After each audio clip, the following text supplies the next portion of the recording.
Hey, what's going on everybody? It's ETAPRIME back here again. This is going to be another quick video about the Retroid Pocket Flip, but we've got a lot of great information here, and it's actually up for pre-order. I'll leave a link in the description below. Since my last video, Retroid has released all of the specs and everything we can expect from the Flip, and in this one I just kind of wanted to go over everything that we're going to get with this. And in that initial video, we kind of did a little bit of speculation on the specs, the CPU and the screen. We thought it might be using the same CPU and the same screen from the Retroid Pocket 3 Plus, and that seems to be correct.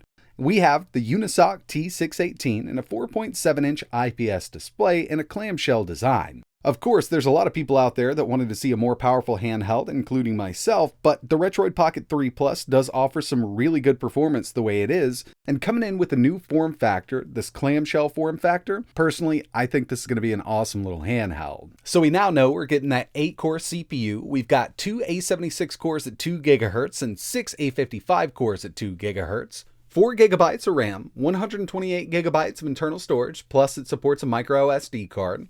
4.7-inch IPS display, Wi-Fi 5, Bluetooth 5.0, and this is going to be running Android 11. We got a little bit of an upgrade on the battery, coming in at 5,000 milliamps instead of 4,500 like the Retroid Pocket 3 Plus, and they've added active cooling here to keep this thing from thermal throttling. So whatever performance we can get out of this chip while it's nice and cool, we can sustain that performance with this built-in fan. Another cool feature we're getting here are analog shoulder buttons, or linear shoulder buttons, whatever you want to call them. But remember, when it comes to the Flip, it's using slider analog sticks. But they have announced that they're using Hall-based slider analog sticks.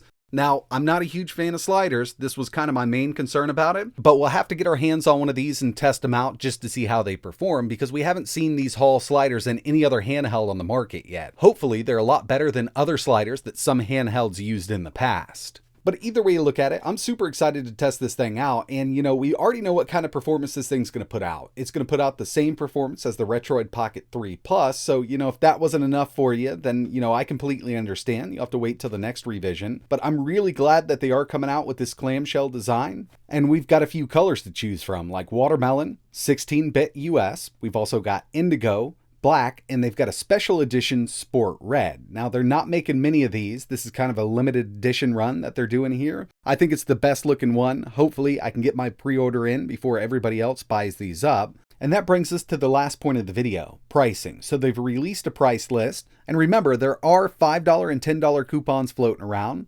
Sport Red, retail, $164. You can get a coupon to bring it down to $154. The clear Watermelon is going to be the same price there. And when it comes to the other colors they offer, retail is going to be $159. And that's going to be the main deciding factor if people are going to buy this or not.